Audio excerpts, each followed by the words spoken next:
Bonjour. Aujourd'hui, un petit tour dans l'univers du bouddhisme Chan du 8e siècle avec un grand maître, Wei He, qui a laissé ce texte, L'éveil subi. Voilà. Donc, suivi de Dialogues du Chan aux éditions Albin Michel, collection Spiritualité vivante. Alors, dans la préface, on nous dit qu'on ne sait à peu près rien de la vie de Wei He, sinon qu'il a vécu au 8e siècle, qu'il a été le disciple d'un grand maître, Matsu, et voilà. Et que lui-même, on peut supposer que sa disparition a eu lieu entre 800 et 830. Mais bon, on a l'essentiel de lui, à savoir ce texte, L'éveil subi. Donc voici quelques extraits, mais aussi des extraits de Dialogues du Chan.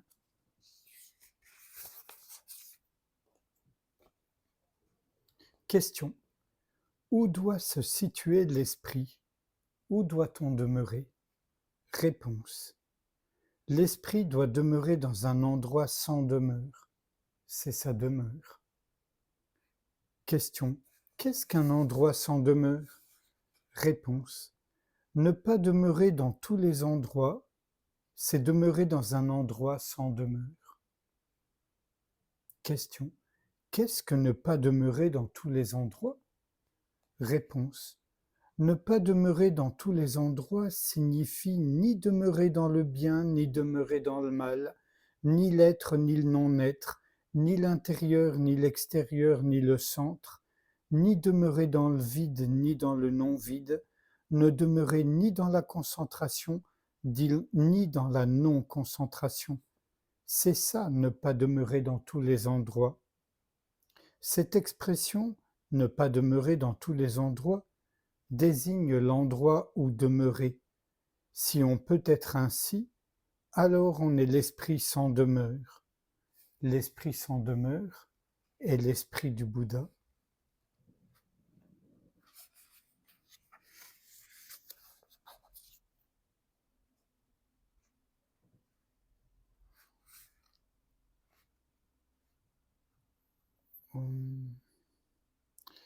Question. Vous avez dit que la sans-pensée est son principe. Je me demande quelle pensée n'existe pas. Réponse. La sans-pensée désigne l'absence de pensées erronées. Je ne dis pas que les pensées justes n'existent pas. Question. Qu'est-ce que des pensées erronées et qu'appelez-vous des pensées justes? Réponse. Penser à l'être et penser au non-être, j'appelle cela des pensées erronées. Ne penser ni à l'être ni au non-être, j'appelle cela des pensées justes. Penser au bien et penser au mal, j'appelle cela des pensées erronées. Ne penser ni au bien ni au mal, j'appelle cela des pensées justes. C'est ainsi que penser à la souffrance et au plaisir, à la naissance et à la destruction, à la prise et à l'abandon, à la rancune et à l'amitié, à la haine et à l'amour, j'appelle cela des pensées erronées.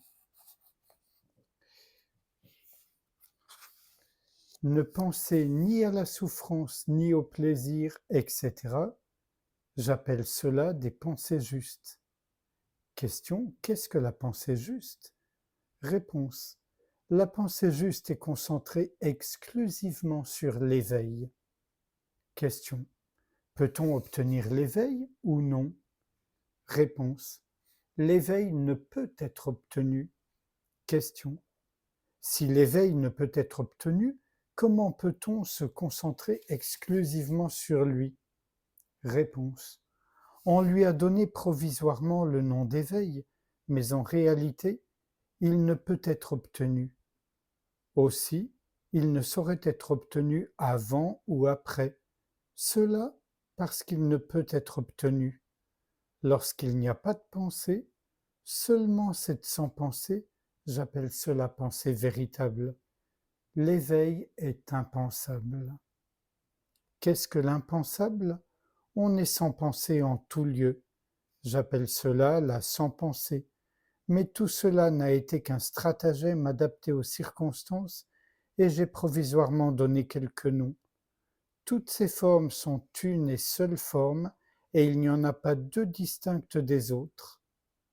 Pourvu que l'on sache qu'on est sans pensée en tout lieu, c'est ça la sans-pensée. Lorsqu'on atteint la sans-pensée, on parvient tout naturellement à la délivrance. Question. Comment s'exercer à la pratique du Bouddha? Réponse.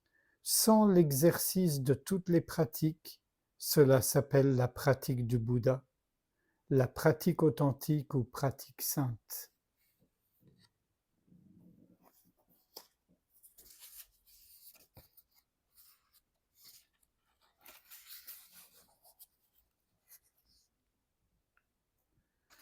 Non.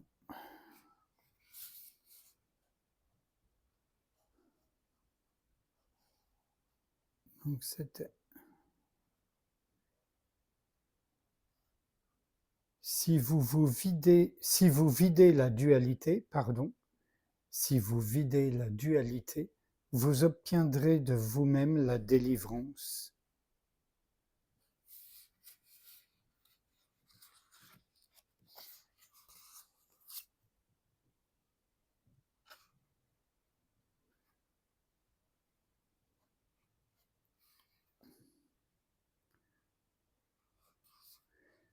Question. Vous m'avez expliqué plus haut le sans réflexion, mais je n'ai pas encore bien compris. Réponse. Le sans réflexion est l'état sans pensée en tout lieu. Il n'a aucun objet. Il ne cherche rien par le cœur. À ce moment-là, on n'est plus jamais perturbé par les objets matériels. C'est le sans réflexion. Je qualifie le sans réflexion de réflexion véritable. Si les réflexions surgissent en tant que réflexions, ce sont des réflexions erronées, et ce ne sont pas des réflexions authentiques. Pourquoi? Un sutra déclare: si des réflexions surgissent au travers des 6 organes des sens, nous les qualifions de réflexions négatives.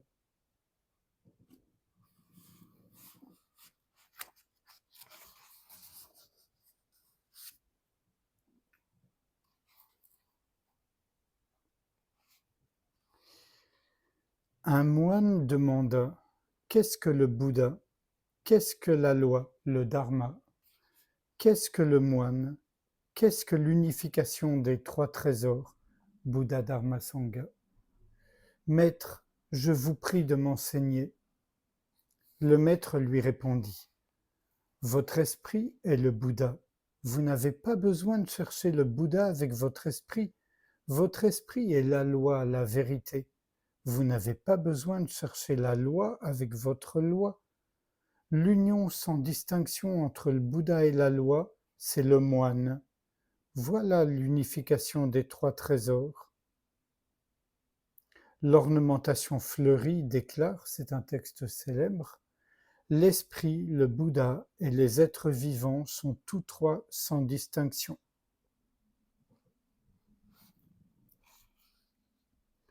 Et un tout dernier extrait, si je le trouve.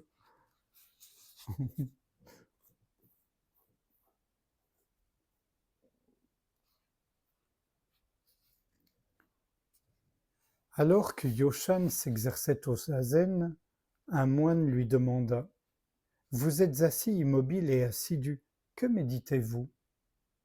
Je médite ce qu'on ne peut pas méditer. Comment méditer ce qu'on ne peut pas méditer? Sans méditation. Ce zazen n'est pas l'état mort sans activité.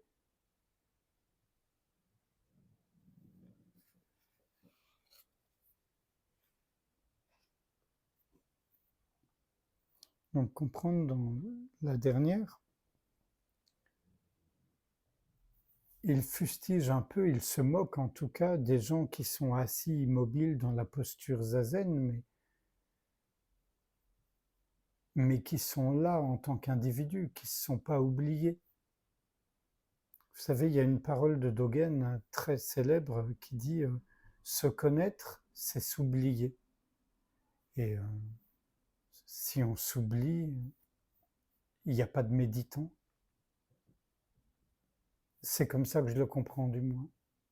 Ça n'engage que moi. Sans réfléchir à ce qui vient d'être lu et dit, je vous propose qu'on passe un instant ensemble sans rien faire.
Je vous remercie.